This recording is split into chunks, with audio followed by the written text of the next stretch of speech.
There was a bunch of clips released this weekend in regards to Toronto Raptors players balling out in their respective summer leagues, including a couple clips that went viral involving Scottie Barnes and a former MVP singing high praises for his performance. So I'll break down all of that. Additionally, Shams of The Athletic came out with a massive report involving the Kevin Durant trade request and sweepstakes and everything that went on, and it's a pretty significant update because it seems like things will start to get moving on that front with Kevin Durant, depending on where the Nets decide to go. So I'll dive into the specifics of all that, as well as a bunch of other Toronto Raptors news. So without further ado, let's dive straight into it.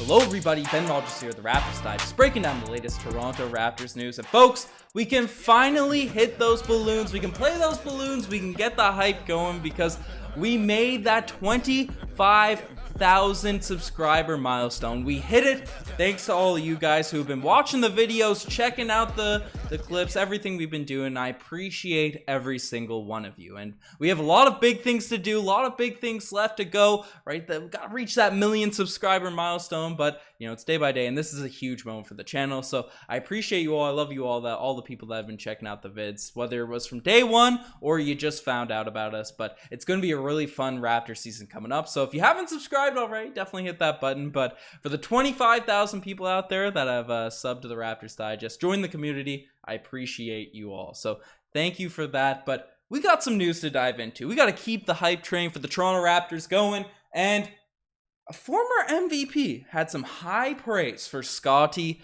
Barnes following one of those Rico Hines runs. Now, there's a couple clips that have definitely been going viral, and I'll play the first one here. It involves Scottie Barnes matching up straight up against James Harden here, and you can see him staying in front, clapping his hands, being intense, being competitive, and James Harden trying to use his size, trying to use his bullying ability, his shiftiness to get to that mid-range and get a shot up. Scottie Barnes was having none of it, and he made a really solid contest, clapping in his face, getting the energy going, and this is what we love to see from Scottie Barnes. Playing some elite defense, rocking out, and who really could stop James Harden one-on-one? Not a lot of players, even though he's a bit older now, not dropping 40 points per game like he was a few seasons ago, but James Harden's still one of the most elite offensive players in the league. So Scottie Barnes, I know it's just one clip, and apparently a stat line came out from someone on Twitter saying that they were there and James Harden still had a massive game against Scottie Barnes, yada, yada, yada, right? But in fact, Scottie Barnes using his length, using his strength to be able to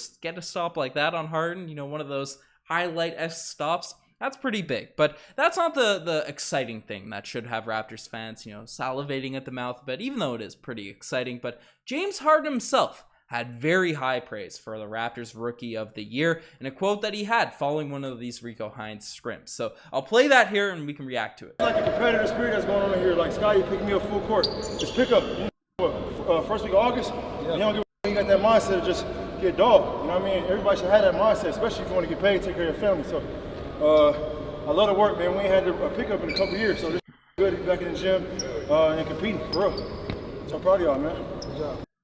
Obviously, runs in the summer, right? Probably is hard for players to get really intense and get into it and bring the energy night in, night out, even though Rico Hines runs, they've been probably the most elite runs to watch for the past few seasons where things weren't in lockdown. So, obviously, you want to keep the intensity high, and James Harden had the highest of praise for Scottie Barnes there, bringing up how he's picking up players full court, bringing the energy, bringing the heat, and bringing everything you want out of a young and up-and-coming star player, because we know Scottie Barnes has the intangibles. He has that natural feel for the game, along with that long wingspan, that athletic body, to really have no limit on his potential in today's NBA. However, just a lot of stars out there, a lot of people with potential, whether it be due to, lack of motivation, whether it be an inability to just get into people or whatever it is, right? They don't end up reaching their potential. But the ones that do, the ones that seem to always get to that next level, those Kobe-esque players, are the guys that really bring it night in, night out, bring that work on top of the talent that they have, really can unlock their games to another level. I know James Harden loves to get trashed on. He was on this team that ended up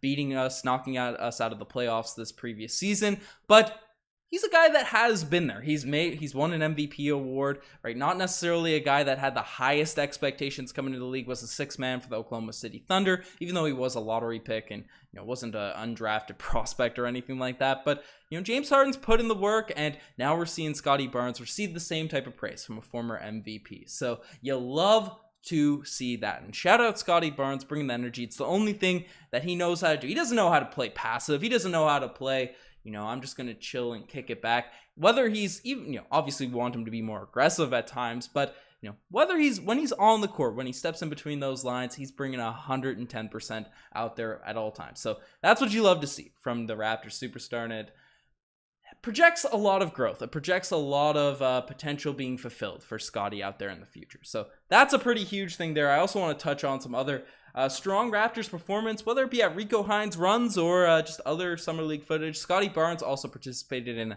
Jalen Green's pickup game, summer camp stuff. Jalen Green obviously had the viral footage. I should have loaded it up where he got schooled by a kid, but Scottie Barnes played well in that run. Pascal Siakam dropped a 25-piece in the Rico Hines in the playoffs, and he won player of the game. He received a lot of praise because apparently he matched up with a strong matchup during the playoffs there. So Siakam played well in that one. Always good to hear, your top guy balling out in the summer. The Drew League is another level than I'd call a Pro-Am game, even though guys like Malachi Flynn, who did have big performances, looking to take a step up this year, and Jello Ball, right? They've had big performances in the Drew League, but I like that Siakam had 25 points, 8 rebounds, 5 assists, I believe. So, nice to see Siakam getting some wins, getting some big W's on that front. But I also want to keep singing the praises. And Christian Coloco, I said in the most previous video where we broke down Rico Hines players, he is going to be a problem next season. He's knocking down jump shots out here in these runs. Obviously, Nurse said don't get too excited just yet. It's a work in progress, but it seems to be coming along much quicker than expected. And I also want to throw another horse in the race for a backup guard on this Raptors team, because Ron Harper Jr. is a guy that continues to impress me in these Rico Hines highlight films, knocking down threes, making good decisions, making good passes. And, obviously we have that backup guard slot. Fred and Gary Trent Jr. are surely going to be the starters out there. Scottie Barnes might end up playing more point guard, but whether it be Malachi Flynn, Svi Mykhailiuk if he ends up making the roster, right? Justin Champagnie, Delano Banton, right? We have a lot of guys sort of in that guard role, but Jeff Doughton, who has really impressed a lot of Raptors fans over Summer League, didn't see a lot of footage from him in these runs, but Ron Harper Jr., man, don't sleep. That's all I'm saying. Don't sleep on the guy, because he's playing well in these runs. But let's get to the news that everyone seems to be interested in, that's been tied to this entire summer, and we have a massive update on the Kevin Durant situation. Now, obviously, there's been light news, and I said this a few weeks ago. I said there's just going to be a bunch of rumors, a bunch of teams jockeying, leaking things to minor beat reporters to try and get negotiations up, to try and push teams into making a crazy offer, because there's no real rush yet. But a week ago, I broke down how a report that essentially said that Kevin Durant and Joe Tsai were going to have a meeting this week to discuss the future of the Brooklyn Nets, and that meeting happened. And we got the info from Shams in regards to what happened during this meeting. And essentially, he broke down that in a meeting with Nets owner Joe Tsai, Kevin Durant reiterated his trade request, meaning he still wants out of Brooklyn, and informed Tsai that he needs to choose between Durant and the pairing of general manager Sean Marks and coach Steve Nash. Went on to say that he does not have faith in the Nets' direction. The meeting was described as transparent and professional, and the clear message was, keep me or the GM and coach. Now, wow, this is interesting. This is a lot of people going, and, Sean Marks is one of the most well-respected general managers in the entire NBA. I wouldn't say like one of the best. He hasn't made perfect moves by any means, but he took a team. He took on a squad, a Brooklyn Nets roster that was depleted of assets, had nothing going for him. Nothing whatsoever. Right? One of the bottom seeders in the NBA. Their two main draft picks of Jason Tatum and Jalen Brown ended up going to a division rival in the Boston Celtics, right? So they were tanking and couldn't even reap the benefits of their awards, right? And Sean Marks somehow ended up with late round draft picks, with not an attractive destination in terms of just not having any assets, right? Built a team up with D'Angelo Russell, Karis LeVert, Jarrett Allen, a core team that was as a Brooklyn Nets hater myself, I've made it known on podcasts, just because of what they've done to us in the playoffs and the history of it, but that team was really fun to watch that year with D'Lo. The memes still flash of it on IG, TikTok, YouTube, all that sort of stuff. That fun Brooklyn Nets team. But and then he ended up turning into two superstars, which as a GM, right, is clearly a strong maneuver. Then things got out of hand and all that sort of stuff. So Sean Marks is an elite GM. I won't critique the coaching of Steve Nash too much, just because I don't really think he's coaching all that much there in Brooklyn. So Kevin Durant essentially has said, part ways with this guy that really dragged your franchise out of the mud, Joe Tsai, the guy that really built the culture as to why me and Kyrie Irving wanted to join this team, join this roster, or, trade me. That's what essentially he's saying. And man, this is a little bit wild. Now, what's my take? What's my opinion? And can the Raptors continue their quest to trade for Kevin Durant? And now I'm seeing a lot of just takes, a lot of opinions in a bunch of different directions in terms of what the Nets should do. Now, in Kevin Durant's aging, I've made it known I think Kyrie Irving is one of the more overrated players in NBA history, just in terms of adding wins, not for specifically talent, but, obviously a lot of people, I see the reasoning as to why people think the Nets should keep their two stars and run in that direction, but I'll refrain from my opinion in terms of what they should do, but I will say what I think is going to happen. And I've said this the entire summer.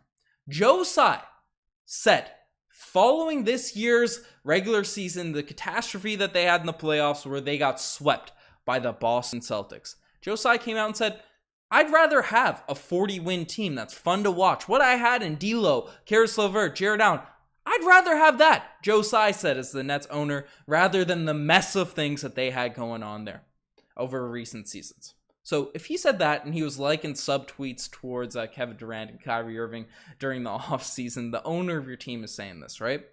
And then Kevin Durant, the superstar that you brought in, that completely nuked everything you ever wanted according to his postseason quote, right? You want to get rid of, you're going to side with the star, the guy that you're bitter with, you're disgruntled with, and him and his best friend who's unreliable, whether to be healthy or whether to just want to play basketball. Do people really think Joe Tsai is going to side with Kevin Durant in this matter? Maybe he'll be forced to just because of the merch sales, the money that Kevin Durant would bring in, continues to bring in for the Brooklyn Nets organization. But man, I don't know. I don't know. If he wants to go back to that, winning formula in terms of having that 40-50 win team, building something from the ground up, potentially, I guess they don't really have their draft picks now at this point, but whatever they can accrue from a Kevin Durant, Kyrie Irving deal, I think that's going to be more attractive to Joe Tsai rather than what they have going on now, especially if it means parting ways with Steve Nash. I think is expendable in the eyes of Joe Tsai. He's more of a Sean Marks guy himself, but I don't see Joe Tsai just cutting bait with Sean Marks, just given his future, his ideal look at the future of the franchise. But let me know if I'm crazy for thinking that. Maybe we'll see what ends up happening on that front. Maybe just Sean Marks steps down and says, I'm done with this nonsense. But I also want to address some people saying about the Steve Nash side of things, and Sean Marks. Kevin Durant came to this team for the culture. He came there, and Steve Nash was his coaching buddy there with the Golden State Warriors, right? That was he's essentially handpicked to be the coach to come in and coach the squad. And now Kevin Durant, with the team he built, is trying to cut ways with it, wants to completely nuke it up. I don't know. Speak on that what you will. But I'll keep continuing to break down the situation when official things happen. And obviously the Raptors are still one of those teams inquiring. We haven't upped our offers, but it's going to be interesting to see how it all plays out. But that's the mess that's happening down there in Brooklyn. Now we have a couple other topics to discuss, including Nick Nurse out here scouting Jalen Harris. The Scarborough Shooting Stars, I believe that's their team name. They ended up coming to Newfoundland as well. They were in St. John's. I didn't even know. The NBL, CBL, they need to up their branding. They need to up their promotions because Jalen Harris and Bebe Nogueira, they're two guys representing the Scarborough Shooting Stars. And Nick Nurse was seen out there. He was interviewed in one of these games, in their game against Saskatchewan Rattlers, and he's out there watching. Obviously, he just spoke on a couple weeks ago about how the Raptors are still intrigued by Jalen Harris. Obviously, they still have his rights, and you know, he's out there watching. So for the Jalen Harris stands, I know we still have some of them kicking around in the comment section. There's still hope. There's still hope. Nick Nurse is still out there watching your guys. So there's that. And the Bebe Nogueira stands, as I am myself, I think we're all washed. We're all gone because apparently I haven't seen much highlights from the CBL, but I've from a few friends that went to this game. And, you know, I wish I knew about this game. I wish I could see Bebe and Jalen Harris play live. But when they came to St. John, just said Bebe was completely unrecognizable. So that's unfortunate. Doesn't have his fro. Didn't have an impact on the game. But yeah, that's two former Raptors being looked at by Nick Nurse. He's going to the game, supporting the Canadian Basketball League. So you love to see Nick Nurse out there, and who knows, maybe Jalen Harris, there's a little bit of hope left for him to join back to the Raptors. But the final thing we're discussing is a minor Jarrett Culver update, and obviously I broke down in a recent video about the potential secret signing the Raptors had, because Jarrett Culver, he's spotted wearing Raptors shorts. Broke that down in the video. I wasn't sure if the shirt was a Toronto Raptors shirt. And also, we're grasping at straws here about what could potentially be happening, but I said it could be normal for him to just borrow a pair of shorts. He got his shorts dirty, wasn't ready to go, wasn't ready to rock out there, but a shirt and shorts, that's a statement. And I got a clip here now. That's a Raptors shirt he was wearing. That's a Raptors shirt he was wearing. Folks, let me know in the comment section. Is he signed? Does Masai Ujiri do an under-the-table deal? Does he know Kevin Durant's going? And Jarrett Culver's going to be a deep bench player for this team? Let me know. But yeah, that's more of one of the more reachy things I want to break down. But I wanted to clarify that because I wasn't sure in our most recent video. But let me know what you guys think of all this Toronto Raptors news in the comment section below. You guys are the best for making this far. Check out the Instagram, the TikTok, the Twitter, all that cool stuff. Anyways, enough of me rambling. You guys are the best. I'm signing out. Cheers.